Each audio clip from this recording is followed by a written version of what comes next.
Assalamualaikum warahmatullahi wabarakatuh. Selamat datang kawan-kawan semua di channel Riam Biru.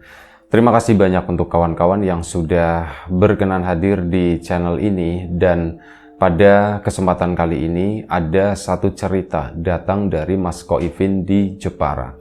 Mas Koifin atau biasa dipanggil itu Mas Ipin menceritakan tentang satu peristiwa horor, serangkaian peristiwa horor yang pernah dialaminya. Kejadiannya itu udah lama, awal tahun 90-an, kemungkinan 91 atau 92. Jadi pada saat itu Mas Ipin itu masih SD, sekitar kelas 5 ya. Nah, dia itu punya seorang kakak namanya Mas Tito. Mas Tito itu udah SMP lah, jadi beda beberapa tahun ya sama Mas Ipin. Nah, ini pada suatu hari, mereka itu kan masih tinggal itu sebelahan sama kakek sama neneknya gitu. Jadi ini rumah kakek neneknya. Nah, dibangunlah di samping rumah kakek nenek tersebut itu yang akhirnya ditempatin oleh keluarganya Mas Ipin. Jadi pada suatu malam, bapaknya Mas Ipin itu udah beberapa hari, bukan suatu malam ya, tapi pada suatu waktu, ini udah beberapa hari kalau malam itu pasti keluar. Jadi kayak lagi ada acara di salah satu rumah temannya. Nah, Mas Ipin sendiri penasaran, ini bapak itu lagi ngapain sih di sana gitu ya. Soalnya ini udah 2 hari, kalau malam itu bapak pasti keluar. Ya keluar sekitar jam 7, nanti pulangnya jam berapa Mas Ipin sendiri nggak tahu. Mas Tito juga nggak tahu karena mereka itu udah tidur. Ya siang harinya itu nanya-nanya, Pak, bapak itu lagi ngapain sih Pak di sana? Nah ternyata bapaknya Mas Ipin itu cerita, bapak itu lagi ngerjain sesuatu. Ngerjain apa Pak? Bapak lagi bikin layangan besar, kata si bapaknya. Layangan besar Pak? Iya lagi bikin, bantuin itu di rumahnya si ini gitu ya. Ada salah satu tetangganya, cuman memang lokasinya itu lumayan cukup jauh. Itu cerita katanya lagi bikin layangan besar. Kebetulan bapaknya Mas Ipin itu kalau di kampung itu salah satu pakar layangan, dan ya mungkin dapat ini ya kayak diminta untuk ya bikinlah, intinya seperti itu. Dan yang bikin itu nggak cuma satu orang tapi banyak kan, karena memang bikin beberapa itu kayak buat nanti acara desa semacam itu. Ya sudah, oh bapak bikin layangan besar kayak gitu Pak. Iya bapak lagi bikin layangan besar. Dan ya jadi ya begitulah, bapak kalau malam bisanya kan bapak malam, jadi ya ngerjainnya ke sana itu ya malam-malam. Siang bapak nggak bisa, bapak kan harus kerja. Oh begitu. Nah, si Mas Ipin jadi tertarik, akhirnya cerita sama Mas Tito. Mas Tito, iya kenapa Pin? Bapak itu lagi bikin layangan katanya. Bikin layangan di mana? Orang nggak ada, di samping juga nggak ada, kata situ ya. Bukan di rumah ini, tapi di rumah temannya. Hah? Di rumah temannya? Iya, di rumahnya Pak Mulyadi, kata si Mas Ipin cerita begitu. Kok bisa bikin layangannya di rumahnya Pak Mulyadi? Nggak tahu, katanya mau buat acara desa. Itu layangannya banyak Mas, gede-gede, kata bapak itu seperti itu. Hah? Kok bapak nggak cerita gitu kan ke Mas Tito? Ya aku nggak tahu, aku tadi juga nanya kan. Nah akhirnya Mas Tito pun ikut-ikutan nanya, Pak, emang bener Pak, bapak lagi bikin layangan besar Pak? Iya bapak lagi bikin layangan besar. Di rumahnya Pak Mulyadi Pak? Iya benar di rumahnya Pak Mulyadi. Kok nggak bikin di sini aja Pak? Ini tuh hajatannya Pak Mulyadi. Jadi kepengen dibikin layangan yang gede. Nanti kalau udah jadi mau diterbangin rame-rame gitu katanya. Oh begitu Pak. Emang gede banget Pak. Gede banget, serumah, kata si bapak itu begitu. Wah serumah? Itu gede banget, nanti yang narik itu berapa orang Pak? Ya wis nanti yang narik semuanya, kata semua orang yang mau narik ikut narik gitu. Nanti pakai tambang gede nariknya, kata bapak. Oh gitu Pak. Ya udah Mas Tito pun, Pak, aku pengen lihat ke sana Pak. Malam-malam kalau kamu lihat juga nanti udah tidur. Nanti sampai sana cuman tidur. Lagian bapak di sana kan lama, katanya begitu. Bapak emang sampai jam berapa sih ya? Ya enggak tentu, kalau emang udah mau pulang ya pulang, tapi yang jelas itu malam, kalian itu sekolah kan besok, ya nggak boleh tidur malam-malam, nanti gimana? Lagian nunggu itu aja, kalau udah selesai, kata bapak. Oh gitu ya Pak ya, ya sudah. Tapi udah, akhirnya Mas Tito kan balik lagi ke Mas Ipin. Iya Pin, bener Pin. Bapak lagi bikin layangan di sana. Nah ini Mas Ipin dari tadi tuh mikir, Mas, anu yuk Mas yuk, disusulin yuk ke sana yuk Mas yuk. Disusulin gimana orang malam-malam, kata si Mas Tito. Ya ndak apa-apa Mas, gitu kan. Ya sudah nantilah, kata Mas Tito. Udah begitu. Mas Tito pun sibuk dengan urusannya, Mas Ipin juga akhirnya sibuk dengan urusannya. Waktu itu kan masih siang ya. Nah akhirnya malam hari pun tiba. Nah ini dari sore Mas Ipin tuh ngelamun terus di depan rumah di situ. Sampai Mas Tito juga, Pin, ngapain ngelamun terus? Anu Mas, aku kepikiran, katanya. Kepikiran apa? Mikirin apa kamu? Aku kepikiran ngelihat layangannya Bapak yang di rumahnya Pak Mulyadi. Nggak usah dipikirin, kata si kakaknya itu. Nggak usah dipikirin, ngapain dipikirin seperti itu. Aku penasaran Mas, aku pengen ngelihat, katanya begitu kan. Kamu mau lihat? Mas Tito itu awalnya tuh sebenarnya cuman iseng. Kamu mau lihat? Iya Mas, aku mau lihat Mas. Ya udah, nanti malam, kata Mas Tito itu begitu. Nanti malam Mas. Iya, nanti malam kita susulin Bapak ke sana gitu. Beneran Mas? Wow, seneng banget sih Mas Ipin waktu itu ya. Beneran Mas? Iya beneran, masa bohongan gitu kan. Akhirnya sudah, Mas Ipin pun kembali ceria waktu itu. Asik, nanti malam aku mau nyusulin Bapak. Nah tapi Mas Tito-nya bilang, kamu jangan bilang-bilang sama Bapak, nanti malah ndak boleh, kata si Mas Tito. Iya Mas, aku nggak bilang-bilang Mas, aku ndak bilang-bilang, tenang aja. Udah kan, waktu pun berjalan sampai malam hari. Malam hari Bapak sekitar jam 7 udah beres semua di rumah, pamit sama ibu seperti biasa. Bu, Bapak jalan dulu ya. Ya, iya Pak, hati-hati di jalan gitu kan. Malam ini pulang jam berapa? Ditanya sama ibu. Ya, ndak tahu Bu, mungkin sekitar jam 12 atau jam 1. Ini Mas Ipin sama Mas Tito itu pasang telinga kali. Oh, jam 12, jam 1. Semalam apa ya segitu ya, rasanya kayak apa ya? Nah, Mas Tito ternyata punya rencana. Ya sudah, Bapak malam itu pun berangkat. Di rumah itu kan ada ibu, ada Mas Ipin, ada Mas Tito, sama ada adiknya lagi, adiknya si Mas Ipin. Itu masih kecil, nggak diceritakan usianya berapa. Nah, malam hari sekitar jam 8, sekitar jam setengah 9, ini Mas Ipin ngomong lagi sama Mas Tito. Mas, malam ini jadi ndak Mas? Jadi apaan? Katanya mau nyusulin Bapak. Mas Ipin itu diem aja, si Mas Tito-nya itu diem aja. Mas, gimana? Gimana ya, Pin ya, katanya. Soalnya malam-malam, kata si Mas Tito. Lah, tadi bilangnya katanya mau nyusulin ke sana Mas. Gimana sih Mas, gitu kan. Mas Ipinnya itu kecewa waktu itulah, ini nggak jadi nih kalau begini. Sampai akhirnya udah, Mas Tito-nya pun kayak cuek begitu aja ya.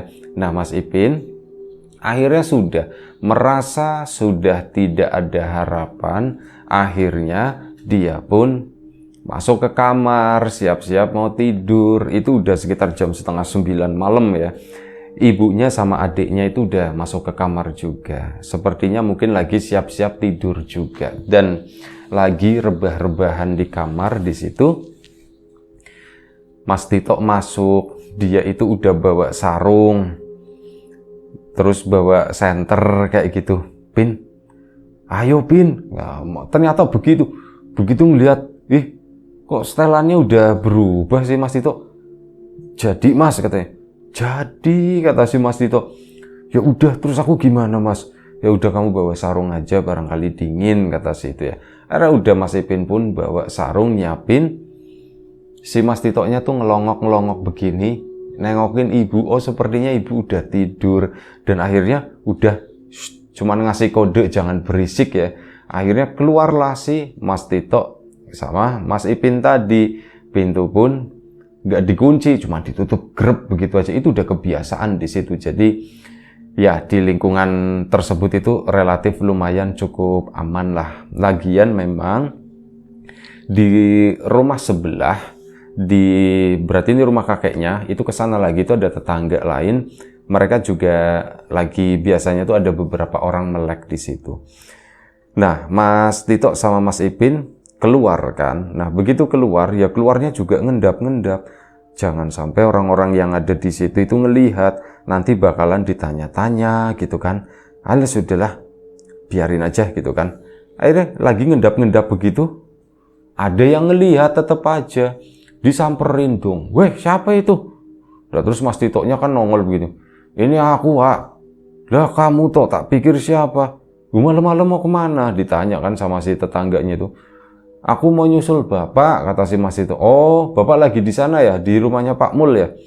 Iya, bapak lagi di sana di rumahnya Pak Mul. Aku mau ke sana, kata si Mas Tito. Ternyata tetangganya yang nggak mempermasalahkan hal itu. Ya wis sudah, hati-hati gitu kan. Lu Ipin ikut.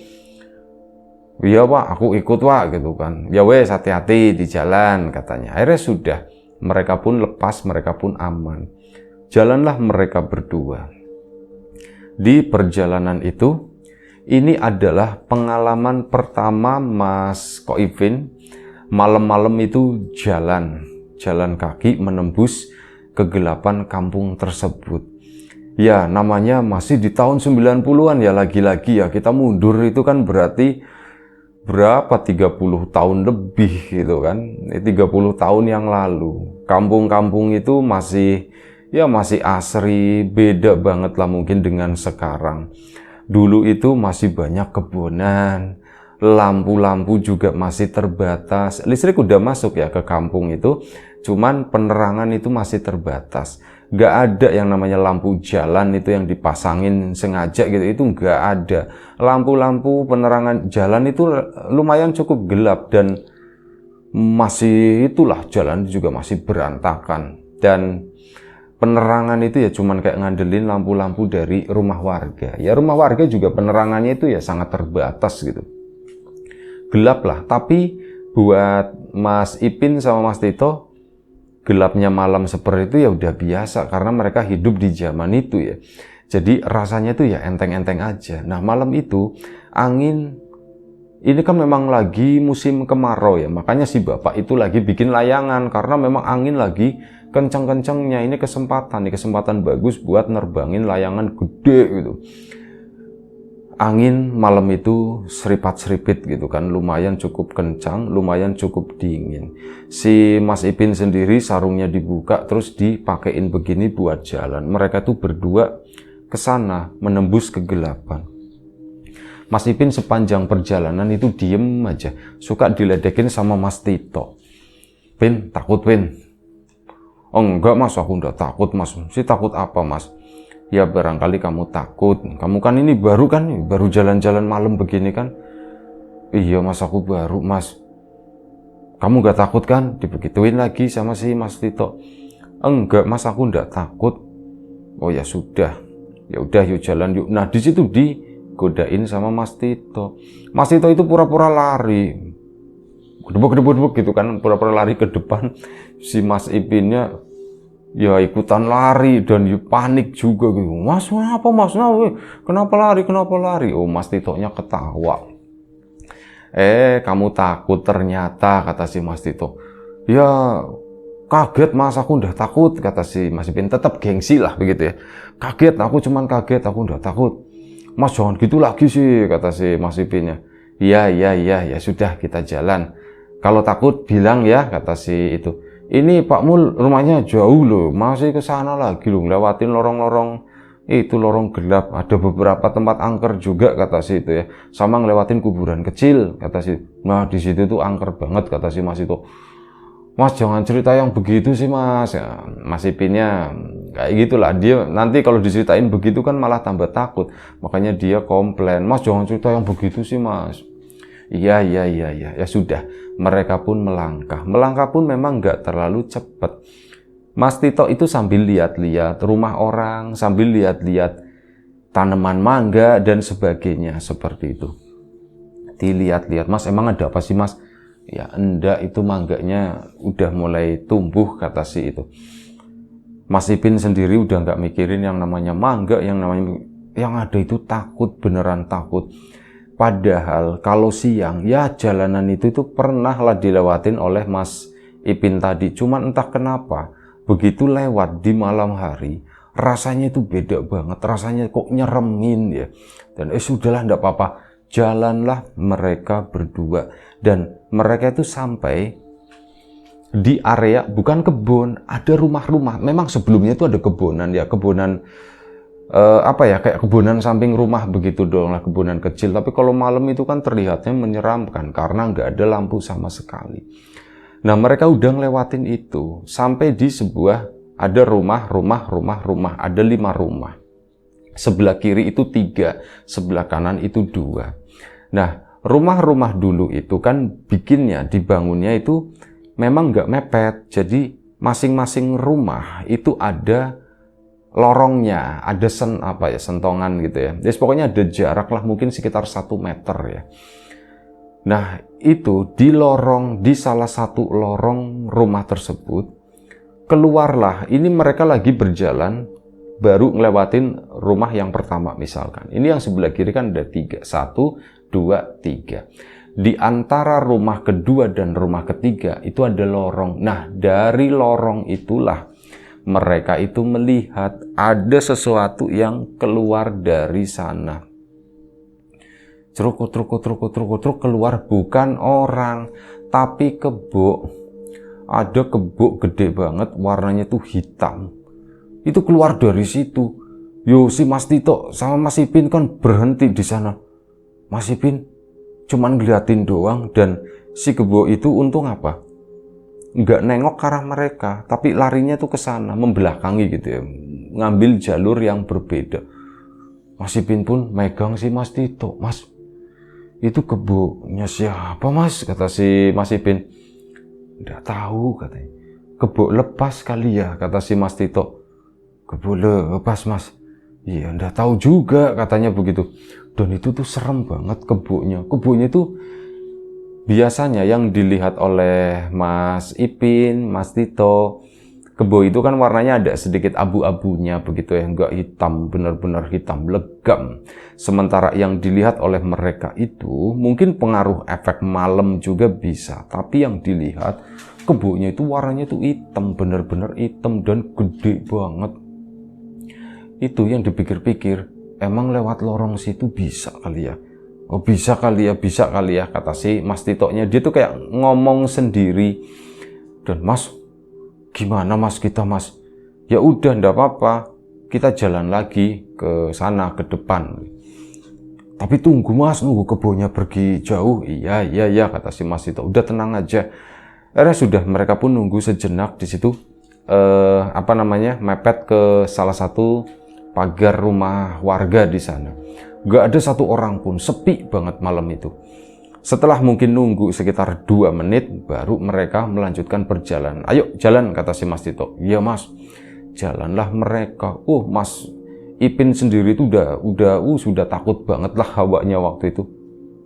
Aku itu udah pengennya tuh balik sebenarnya, tapi kalau misal aku minta balik sama Mas Tito lah gengsi gitu kan, malunya itu bisa seminggu 2 minggu ke depan nanti diceng-cengin terus. Udahlah, tak paksain jalan terus Mas Ipin sama Mas Tito. Jalannya pun pelan-pelan sambil ini ngedetek ini kebonya tuh tadi kemana waktu itu. Dan akhirnya apa, mereka itu tiba di ujung jalan tersebut. Itu sebuah pertigaan, ke kanan ke sana ke sawah, ke kiri itu nanti ke perumahan-perumahan warga lagi. Dan mereka itu nanti akan ambil jalur ke kiri. Ke sana melangkah terus. Si Mas Ipin juga cuma nunduk begini aja, pasang telinga yang ada. Kalau ada gosek, itu pasti kebo yang tadi. Takutnya tuh nyerang atau bagaimana gitu ya. Dia waspada, pasang telinga, kepala itu nunduk terus ngikutin si Mas Tito kakaknya tadi. Sampailah mereka di pertigaan. Pertigaan kan belok. Nah begitu belok di ujung sana, mereka belok kiri. Ini di seberang jalan, di depan situ ya. Si Mas Ipin itu ngelihat kayak ada orang berdiri di situ. Dilihat kan sama si Mas Ipin. Nah, mungkin boleh dibilang itu adalah pengalaman pertama Mas Ipin melihat sesuatu yang aneh. Mungkin sesuatu yang harusnya itu tidak terlihat kali ya. Mas Ipin itu melihat ada orang berdiri, kakinya itu bukan kaki orang, kakinya itu kukunya ada 2 gitu, kayak kuku kebo gitu, seperti itu. Ke sana, atasnya itu kayak pakai kain-kain goni begitu pakaiannya. Ke atasnya, ini mukanya itu udah nggak kelihatan karena ketutup rambut warna hitam, panjang, ada tanduknya, kanan kiri 2. Mas Ipin ngeliat ke situ. Apa ya itu ya? Mas Titonya diem aja gitu kan. Malah apa? Mas Ipinnya itu kayak ditarik sama Mas Tito. Mas. Langsung ditarik begitu. Akhirnya udah jalan ke sana. Mas, itu apa ya Mas? Udah, diam kata si Mas Titonya. Udah jalan terus. Akhirnya jalan mereka dan agak cepet ya Pin, agak cepet jalan. Akhirnya jalanlah mereka agak cepet. Di belakang itu kedengeran geletuk seperti itu, kayak ada sepatu yang keras itu jalannya itu ngebentur batu-batu jalanan kampung itu, yang batunya itu masih gede-gede. Itu geletak. Mas, itu apa ya Mas? Nggak usah nengok, kata si Mas Titonya itu udah mulai panik gitu. Nggak usah nengok. Iya Mas, aku nggak nengok Mas. Cepetan, jalannya agak cepetan. Mereka cepet, langkah itu pun sepertinya geletak. Itu makin cepet. Namanya Mas Ipin ya. Rasa penasaran itu kan masih ada. Setelah memasuki daerah yang udah rumah-rumah lagi, cuman rumahnya Pak Mulyadi itu masih agak kesana lagi, lumayan cukup jauh lah, sekitar 100 meter. Nah, begitu memasuki yang daerah kanan kirinya itu ada rumah, Mas Ipin itu nengok akhirnya, karena penasaran, ini glutak-glutuk dari tadi itu apa? Ternyata itu makhluk yang tadi yang berdiri di pojokan sana. Jalan kakinya itu kayak kaki kebo. Kukunya itu kan gede ya, kukunya keras ya. Mungkin kalau kebo beneran ya nggak bunyi. Cuman ini nggak tahu, malam itu tuh kayak kuku yang ngebentur itu bebatuan jalanan, jadi ada suaranya. Mungkin karena saking heningnya juga akhirnya suara itu kedengeran. Begitu nengok, Mas, keboknya ngikutin Mas, katanya. Nah, disitulah Mas Tito itu lari, Pin, lari katanya. Akhirnya mereka berdua itu lari, soalnya si Mas Tito di depan, si Mas Ipin di belakang gitu. Mas Tito kadang nungguin cepetan Pin, cepetan, tanpa nengok gitu. Si Mas Ipin pun ditarik ke sana, jalan mungkin lari itu sekitar 50 meter lah. Itu udah ngos-ngosan banget, suara itu tuh udah ndak ada, tapi ditengok di sana, sosok itu masih berdiri di tengah jalan. Mas, itu apa ya Mas ya?